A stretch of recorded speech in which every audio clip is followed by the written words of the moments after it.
Hello students, welcome to my channel. तो स्वागत है आप सभी का एग्री टू कल्चर फैमिली के इस यूट्यूब चैनल पे। तो आज की इस क्लास में यूके ट्रिपल एससी डबल एओ एग्जाम की प्रिपरेशन को एक कदम आगे बढ़ाते हुए हम लोग आज सोइल साइंस की 5वीं क्लास में इंपॉर्टेंट क्वेश्चंस को कवर करेंगे। एग्जाम ओरिएंटेड क्वेश्चंस को देखेंगे जो आपके एग्जाम के लिए और बाकी का जो एग्रीकल्चर एग्जाम है वहां के लिए काफी इंपॉर्टेंट रहने वाला है। सोइल साइंस जो सब्जेक्ट है ये एग्रीकल्चर का सबसे इंपॉर्टेंट सब्जेक्ट है। यहाँ से आपके एग्जाम में क्वेश्चंस देखने को मिलता है। तो बने रहिए वीडियो के लास्ट तक। देखते हैं आज के इंपॉर्टेंट क्वेश्चन को। विच mineral is the primary source of phosphorus in soils. तो यहाँ पे पूछ रहा है कि मिट्टी में फास्फोरस की मुख्य स्रोत कौन सा खनिज है। Option number A apatite, option number B gypsum, option number C dolomite, option number D tourmaline. तो यहाँ पे फास्फोरस का सोर्स पूछा जा रहा है कि कौन सा जो मिनरल है वो फास्फोरस का मेन सोर्स माना जाता है सॉइल्स में।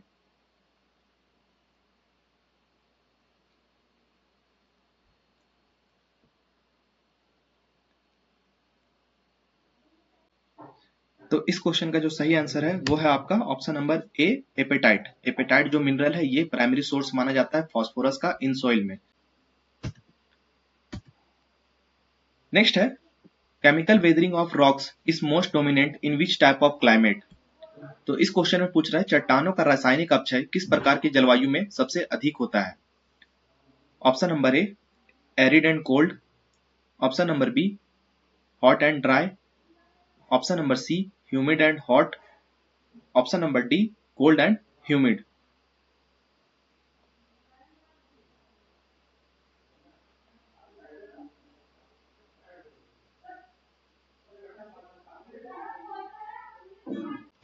तो बात करें यहाँ पे केमिकल वेदरिंग का, तो ये सबसे ज्यादा option number C humid and hot वाले जो क्लाइमेट है यहाँ पर सबसे ज्यादा देखने को मिलता है। नेक्स्ट है the red colour of many tropical soil like laterite soil is primarily due to the presence of which mineral.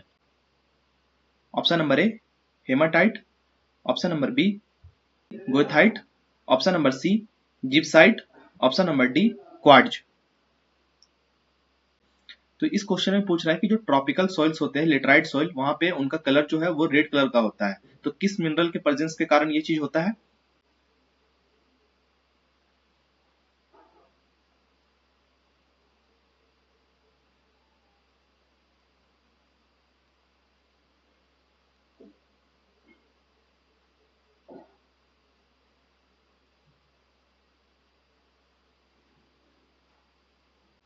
तो इस क्वेश्चन का जो सही आंसर है वो है आपका option number A hematite. Hematite जो मिनरल है इसके कारण जो ट्रॉपिकल सॉइल्स होते हैं लेटराइट सॉइल उनका जो कलर है वो रेड देखने को मिलता है।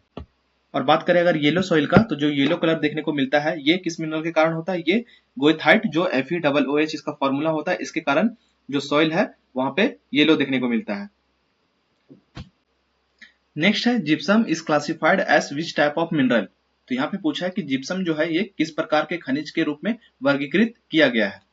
Option number A primary silicate mineral, option number B secondary evaporite mineral, option number C metamorphic mineral, option number D oxide mineral. तो जो जिप्सम है इसको किस टाइप के मिनरल में क्लासिफाई किया गया है।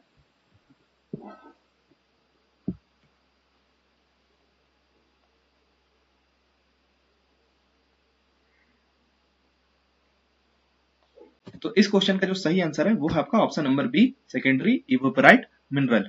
ये जो मिनरल टाइप है इसके अंतर्गत जिप्सम को क्लासिफाई किया गया है।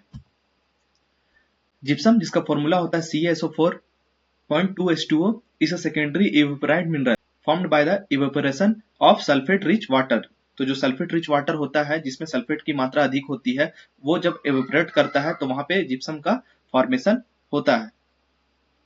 It is non silicate sulphate mineral and contains calcium and sulphur. और ये एक तरह का नॉन सिलिकेट सल्फेट मिनरल होता है जो कि कैल्शियम और सल्फर को कंटेन करता है। Gypsum is commonly found in arid and semi-arid region where evaporation exceeds precipitation। तो ये जो मुख्यतः है ये शुष्क और अर्ध शुष्क जो एरिड और सेमी एरिड वाला जो रीजन है वहां पे पानी के जो वाष्पीकरण होता है इवेपोरेशन होता है उसके कारण ये बनता है। In soils gypsum acts as a natural source of calcium and sulphur for plants. तो अगर सॉइल में बात करें जो जिप्सम है ये एक तरह से नेचुरल सोर्स का काम करता है, कैल्शियम और सल्फर को प्रोवाइड करता है प्लांट्स के लिए। It is widely used as a soil amendment for reclaiming sodic alkali soil. तो जो अल्कली सॉइल्स होती है, सोडिक सॉइल होती है, उसको रिक्लेम करने के लिए इसका यूज किया जाता है। जिप्सम का वाइडली यूज देखने को मिलता है। तो ये जिप्सम के कुछ पॉइंट्स थे। आई होप आपको ये पॉइंट समझ में आया होगा। नेक्स्ट है, what is the correct sequence of resistance to weathering from most resistant to least resistant according to Goldich stability series.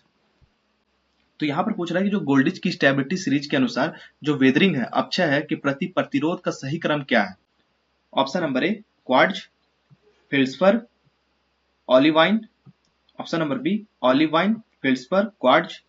Option number C feldspar, quartz, olivine. Option number D quartz, olivine और feldspar.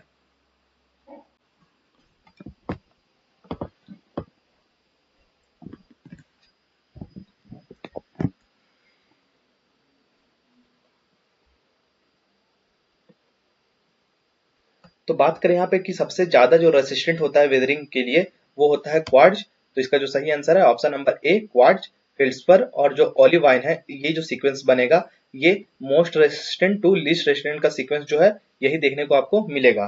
तो इस point को आप याद रखेंगे। Goldich stability series describe the resistant of minerals to chemical weathering. तो जो गोल्डिच stability series है, ये जो मिनरल्स में होने वाला जो वेदरिंग है उसकी प्रतिरोधी क्षमता को दर्शाने का काम करता है।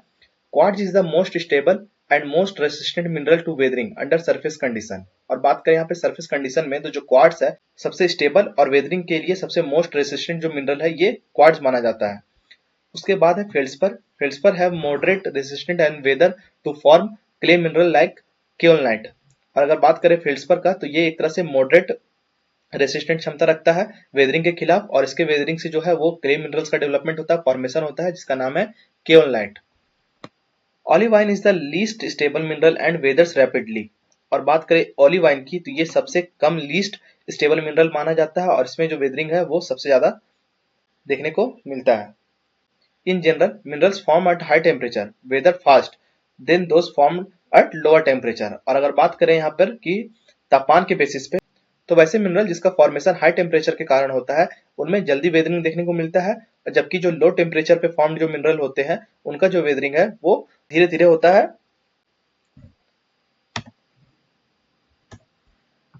नेक्स्ट है, which of the following is a potassium rich mica mineral.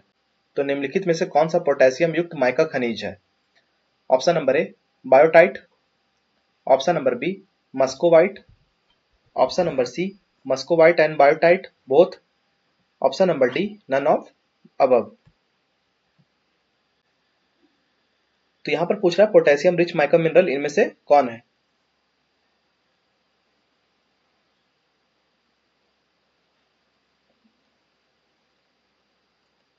तो इस क्वेश्चन का जो सही आंसर है वो है आपका option number C muscovite and biotite. ये दोनों मिनरल्स है जिनके अंदर जो पोटेशियम है, पोटेशियम रिच माइका मिनरल्स देखने को मिलता है।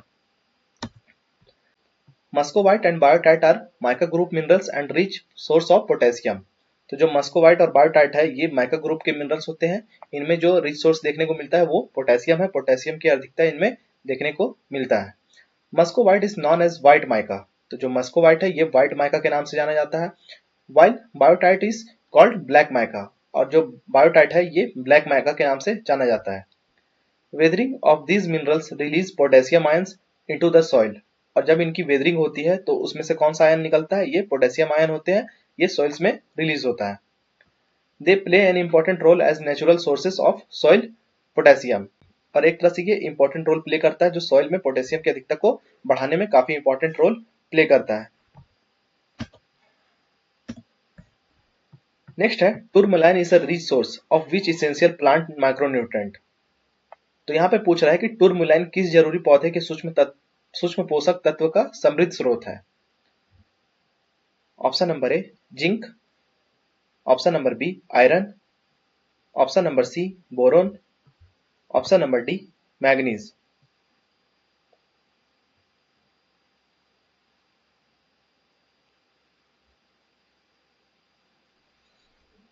इस क्वेश्चन का जो सही आंसर है वो है आपका ऑप्शन नंबर सी बोरोन जो है टूरमुलाइन से प्राप्त होता है। तो जो टूरमुलाइन है ये सोर्स ऑफ बोरोन है, इससे बोरोन प्राप्त होता है। और जो एपेटाइट है सोर्स ऑफ फॉस्फोरस, यहाँ से फॉस्फोरस प्राप्त होता है, जो पहला क्वेश्चन हम लोगों ने देखा। उसके बाद है फेल्ड्सपर, फेल्ड्सपर से है पोटेशियम, सोडियम और केओलनाइट, ये तीनों जो खनिज है, तीनों एलिमेंट है, ये फेल्ड्सपर से प्राप्त होता है। उसके बाद जो जिप्सम है ये सोर्स माना जाता है कैल्शियम और सल्फर का, इसको भी हम लोगों ने क्वेश्चन में देखा। नेक्स्ट है the hardness of minerals is measured on which of the following scales. तो खनिजों की कठोरता को निम्नलिखित में से किस पैमाने पर मापा जाता है? हार्डनेस ऑफ मिनरल को मापने के लिए किस स्केल का उपयोग किया जाता है? Option number A Richter scale, option number B Mohs scale, option number C pH scale, option number D Darcy scale.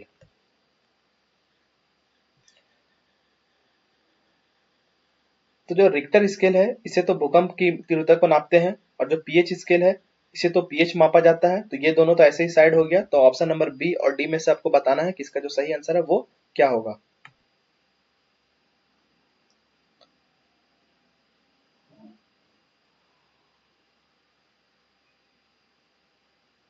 तो इस क्वेश्चन का जो सही आंसर है वो है आपका option number B Mohs scale. Mohs scale जो है इससे हार्डनेस ऑफ मिनरल्स को मेजर किया जाता है। Mohs scale is used to measure the relative hardness of mineral. It was developed by Friedrich Mohs in 1812। तो 1812 ईस्वी में जो फ्रेडरिच मॉस है इनके द्वारा इस स्केल को डेवलप किया गया और इसी के नाम पे इस स्केल का नाम रखा गया। The scale ranges from 1 to 10 where talc is the softest and diamond is the hardest mineral। तो इसमें अगर बात करें जो स्केल रेंज है उसमें जो पहला नंबर जो सॉफ्ट को दर्शाता है वो टॉल्क है, और उसके बाद जो सबसे हार्डेस्ट मिनरल है वो है डायमंड जिसका नंबर होता है 10। तो इस तरीके से स्केल में मेजर किया जाता है। Hardness is measured by mineral's ability to resist scratching. तो जो हार्डनेस का आधार माना जाता है कि कैसे इसको मेजर करते हैं, तो जो खनिज है मिनरल है उसमें अगर स्क्रैचेस का विरोध करने का क्षमता होता है, रेसिस्ट होता है, तो इससे हार्डनेस का मेजरमेंट होता है। It is relative scale not a linear scale, और ये एक तरह का सापेक्ष रिलेटिव स्केल है, लीनियर स्केल नहीं है। नेक्स्ट है which secondary mineral is commonly formed by the weathering of feldspar. तो आपको यहाँ पर बताना है कि फेल्ड्सपर के अपक्षय वेदरिंग से आमतौर पर कौन सा द्वितीयक खनिज बनता है, सेकेंडरी मिनरल का फॉर्मेशन होता है। Option number A quartz, option number B kaolinite, option number C calcite, option number D haematite.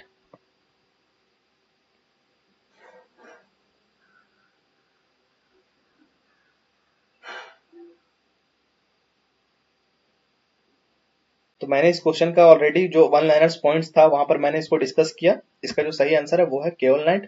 जब फेल्ड्सपर का वेदरिंग होता है तो इससे जो क्ले मिनरल बनता है वो है केओलनाइट। नेक्स्ट है parent material transported and deposited by gravity is known as.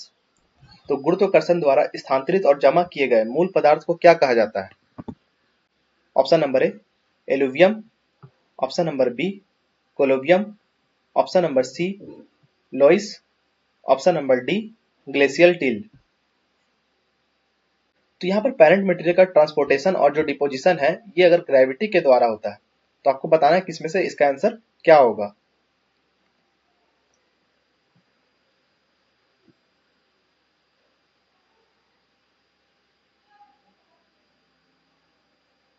तो इस क्वेश्चन का जो सही आंसर है वो है आपका option number B colluvium. Colluvium इसका सही आंसर हो जाएगा। Colluvium is the parent material that is transported and deposited mainly by gravity. It accumulates at the base of slopes hill and mountains. और ये कहाँ पे एक्यूमुलेट करता है? ये जो स्लोप्स के बेस होते हैं, हिल्स होते हैं और माउंटेन्स होते हैं, इनका जो बेस होता है वहां पे ये एक्यूमुलेट होता है। It consist of rock fragments, soil particles and debris moved by landslides और डाउनहिल मूवमेंट। और ये डाउनहिल मूवमेंट और जो लैंडस्लाइड्स होते हैं उनके द्वारा जो रॉक फ्रेगमेंट्स होते हैं, सॉइल पार्टिकल होते हैं, डेब्रिज होते हैं, इनका जो एक्यूमुलेशन होता है वो माउंटेन और हिल्स और स्लोप्स होते हैं उनके बेस में जाके ये एक्यूमुलेट करता है। और इसके लिए जो रिस्पॉन्सिबल होता है वो होता है ग्रेविटी, और ग्रेविटी के द्वारा अगर ये ट्रांसपोर्टेशन और डिपोजिशन होता है तो ये कोलोबियम कहलाता है। तो आई होप आपको ये क्वेश्चन समझ में आया होगा। तो ये था सोइल साइंस के इंपॉर्टेंट क्वेश्चन। आई होप आपको वीडियो पसंद आया होगा। तो चैनल को सब्सक्राइब जरूर कीजिए और वीडियोस को लाइक कीजिए। Thank you.